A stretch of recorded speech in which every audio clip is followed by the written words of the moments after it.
无法解释的故事。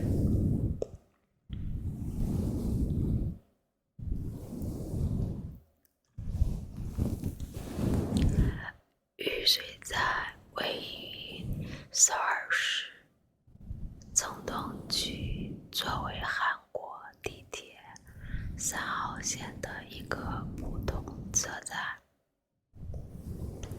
背影是每天无数上班族和学生匆匆经过的地方。这个车站的名字却与灵异2字紧密相连，成为韩国都市传说中最令人毛骨悚然的地点之一。一天深夜，一名男子独自站在站台，等着末班列车。他刚刚结束了一天的工作，拖着疲惫的身体，心中只想着赶快回家。然而在他身后，站台上的灯光似乎变得有些黑暗，空气也带着一种无法言喻的阴冷。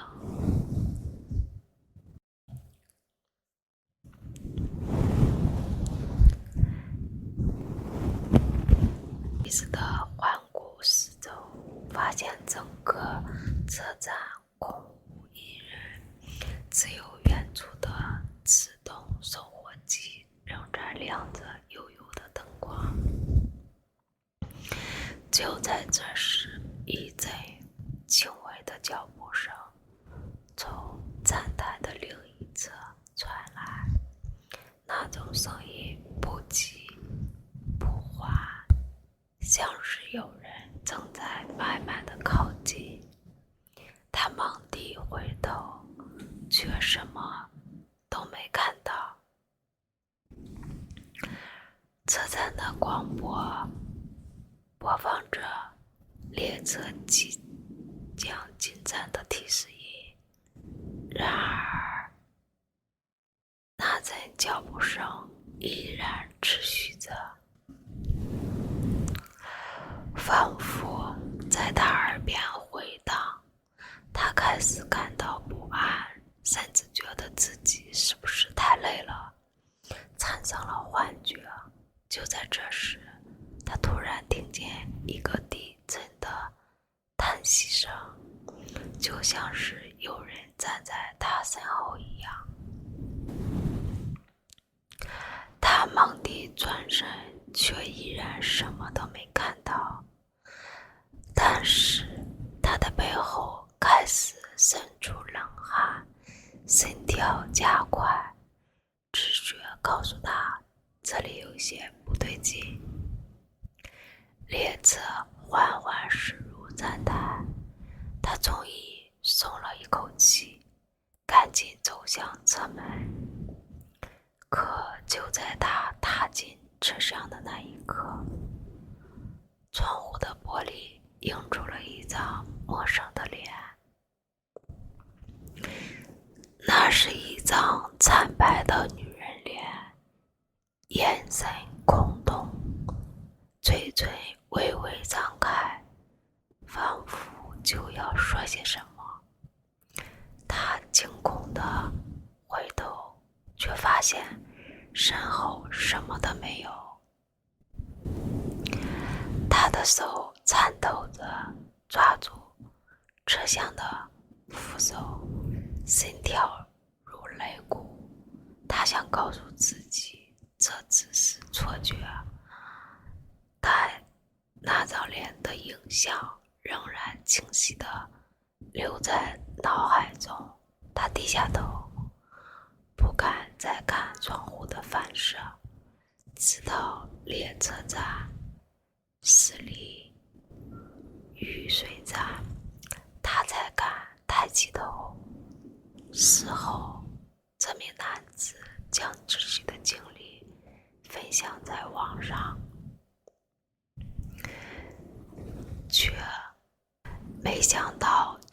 起了无数人的共鸣。有人声称他们在玉水站也曾听见过类似的脚步声，甚至有人看见过一个穿着白衣的女子站在站台徘徊，更有人传言称玉水站在建造时曾发生过。玉水站在建造时曾发生过意外的事故，有工人在施工过程中不幸身亡，而那个女人正是其中之一。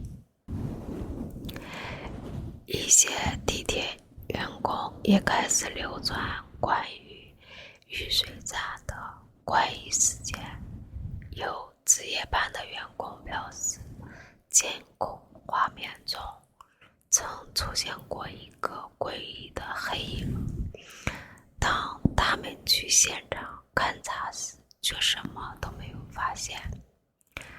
还有人说在深夜巡逻时会听见列车尚未进站时，站台上却传来一阵阵的低低的哭声。灵异现象的传闻越传越广，甚至有人专程前往玉水站探险，想要亲身体验这种神秘的现象。有些胆大的人在午夜时分站在站台上，试图捕捉那个女人的身影，而有些人则根本不敢在深夜乘坐经过玉水站的列车。对于这些传闻，官方并没有给出明确的回应，但心理学专家认为这可能由于地铁站的特殊环境所导致的错觉。深夜时分，站台空旷，灯光昏暗，加上人的疲劳和心理的暗示，很容易让人产生幻觉。此外，玉水站的结构较为封闭，空气流动受限，某些声音可能会被反射和放大，造成奇怪的回音。尽管如此，仍然有许多人坚信玉水站的灵异事件是真实存在的。他们认为现代科学无法解释的所有的现象，而有一些事情或许真的超出了人类的理解范畴。如今，玉水站依然是首尔地铁网络中的一个普通站点，每天无数乘客从这里经过。然而，在夜幕降临之后，那些关于鬼影、哭声和黑影的故事仍然在城市的角落里悄然流传着，成为了一段令人毛骨悚然的都市传说。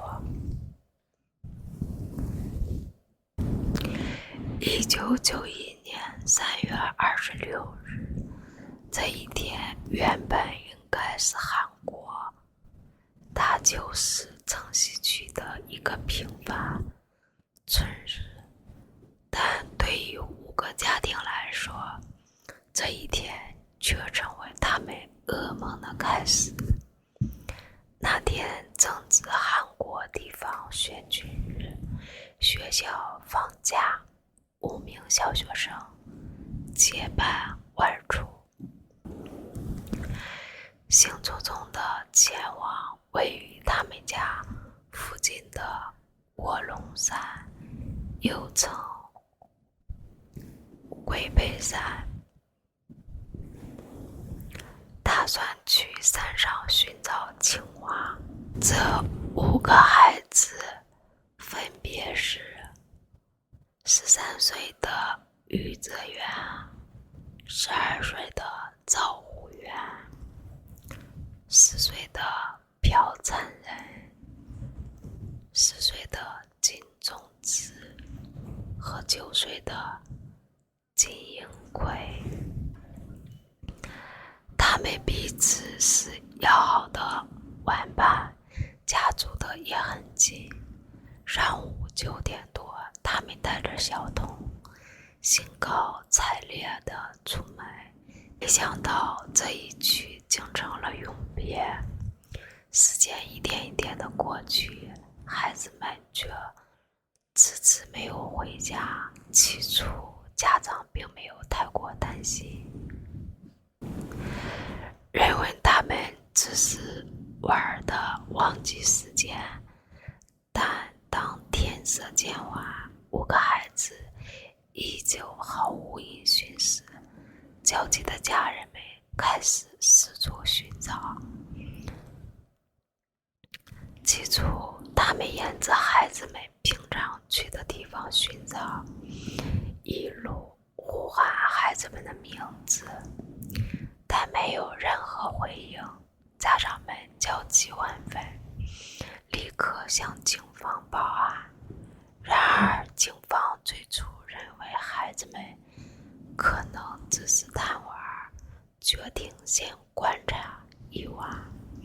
然而第2天仍未见孩子们的踪影。这起失踪案正式进入调查阶段。随着时间的推移，5名儿童的失踪引发了韩国社会的高度关注。警方、军方、媒体、志愿者们纷纷投入搜索行动。在接下来的几个月里，警方动用了数千人，甚至使用了军用直升机，搜遍了整个卧龙山，连最偏僻的角落都不放过。但奇怪的是，哪怕动用了如此庞大的搜救力量，孩子们就像人间蒸发了一样，没有留下任何线索。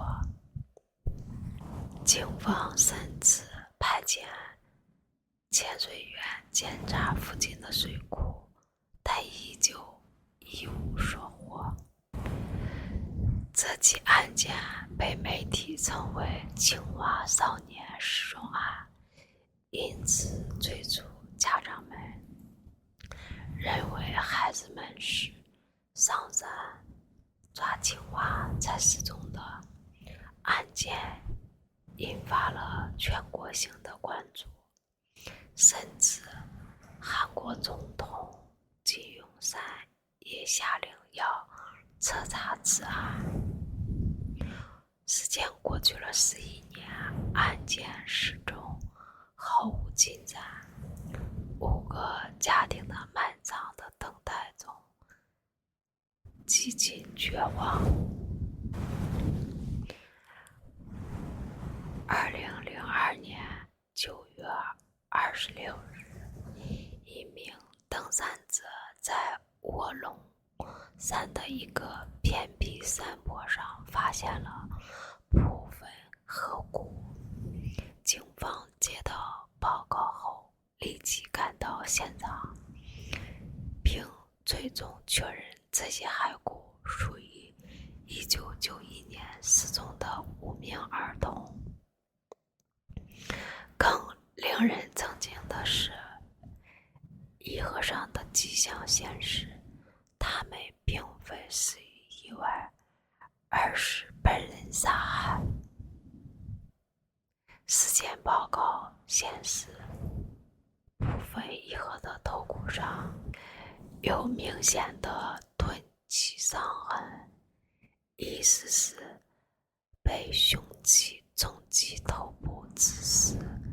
另外，伊和的位置也十分可疑，他们的尸骨被埋在卧龙山的一处隐蔽的地带，显然不是意外身亡。警方推测，这5个孩子很有可能是在失踪当天遭遇了袭击，并被凶手杀害后埋在了山中。那么，谁是凶手？为什么要杀害5名年幼的孩子？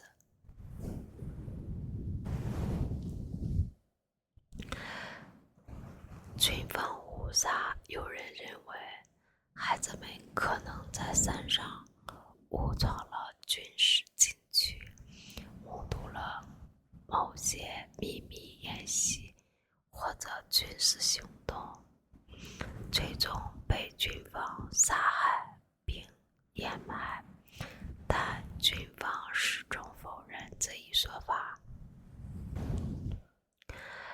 报复杀害，另一种的猜测，有人对孩子们怀有私怨，可能因为某些过节而将他们骗到山里杀害，但这一推测缺乏具体的证据。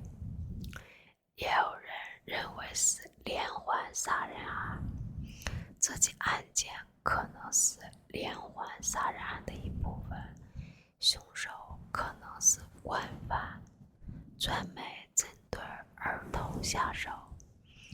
但案件发生多年，警方始终并未找到类似案件的凶手。青蛙少年失踪案至今未破，受害者家属的生活也陷入了痛苦之中。在找到伊和后，家长们接受了 DNA 鉴定，确认了孩子们的身份，并为他们举行了葬礼。即使过去多年，他们依旧无法接受现实。我们等了11年，最终迎来的却是孩子的白骨。5个孩子的家长至今仍然寻求真相，他们不断向政府和警方施压，希望能重新调查案件，但案件已经过了韩国的公诉时效。韩国的公诉时效是15年，即使找到了凶手，也无法再追究法律的责任。近年来，随着 DNA 分析技术和刑侦手段的进步，韩国警方重新审视了一些悬案，包括青蛙少年失踪案。2021年，韩国警方宣布，他们将利用现代的科技手段，重新分析当年遗留的证据，希望能找到新的线索。然而，案件发生已经过去了30多年，很多证据早已遗失，嫌疑人如果仍然活着，也可能已掩埋。青蛙少年失踪案成为韩国历史上最令人痛心的悬案之一。它不仅是一起残忍的儿童谋杀案，更是韩国警方办案的能力的一大污点。即使社会舆论持续的施压，案件仍然无法得到或许有一天，随着科技的进步和新的证据出现，我们能解开这起震惊全国的谜团。但在此之前，5名孩子的灵魂仍然在沉默地等待着正义的到来。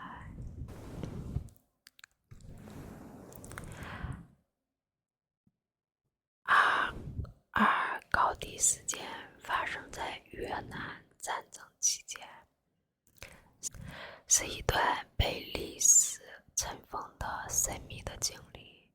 据说这里原本是越南当地的一个普通山区，却因一系列的无法解释的事件，成为韩国军队心中挥之不去的恶魔。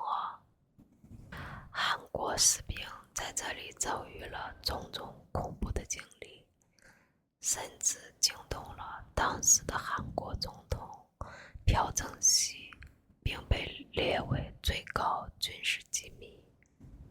而高地第4线军铃木茂密在越南战争期间成为了战略要地。韩国派遣的猛虎部队驻扎在这里，执行清剿任务。然而，随着时间的推移，这片土地上的神秘现象逐渐显现，让士兵们感到毛骨悚然。首先，部队的通信设备经常无故失灵，无论如何调整都无法恢复信号。而当夜幕降临时，士兵们会听到耳边传来若有若无的低语声，仿佛是有人在呼唤他们的名字。但当他们环顾四周，除了黑暗中的秘密，什么也看不到。最令人不安的事件，莫过于士兵离奇失踪的现象。一次，一名士兵夜间值班，突然从哨岗中消失，营地四处寻找，但一无所获。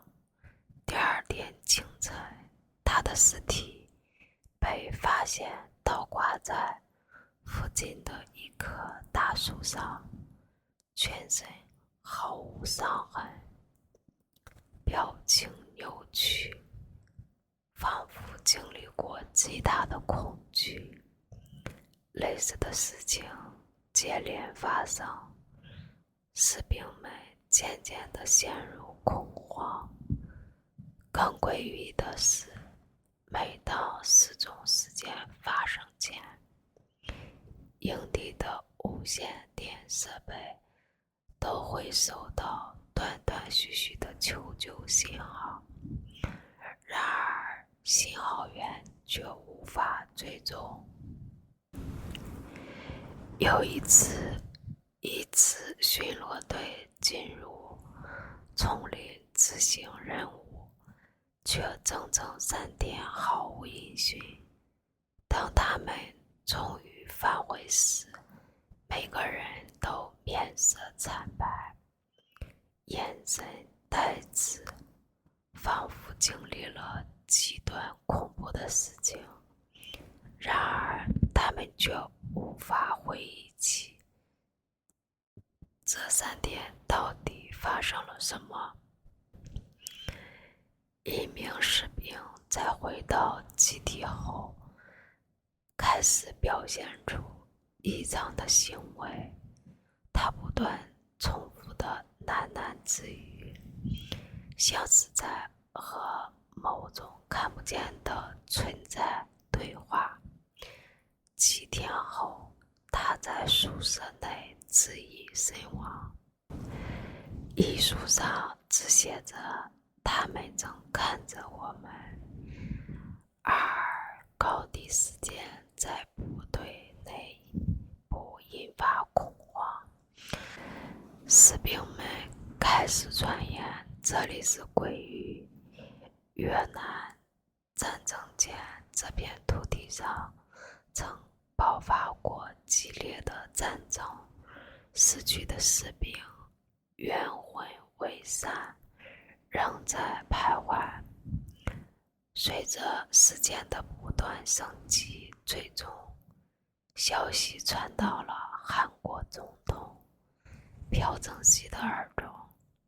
据说朴正熙对此事极为的重视，甚至派遣了一支特殊的部队前往调查。然而这支部队进入高地后，仅有少数人成功返回，他们拒绝透露任何关于那里的经历。不久后，高地被封锁，所有相关档案被列为最高军事机密。从此，关于高地的所有官方记录消失了，成为一个无法解开的谜团。战争结束后，高地仍然是一个不愿被提及的地方。当地人声称，即便战争结束多年，那里仍然弥漫着一股阴森的气息。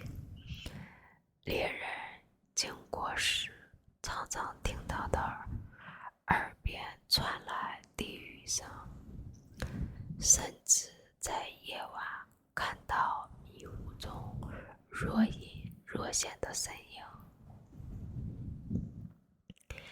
也有人认为高地的神秘现象与地形气候有关，甚至可能是士兵们在极端环境下产生的幻觉。然而无论是哪一种解释，这个被封存的故事仍然让人不寒而栗。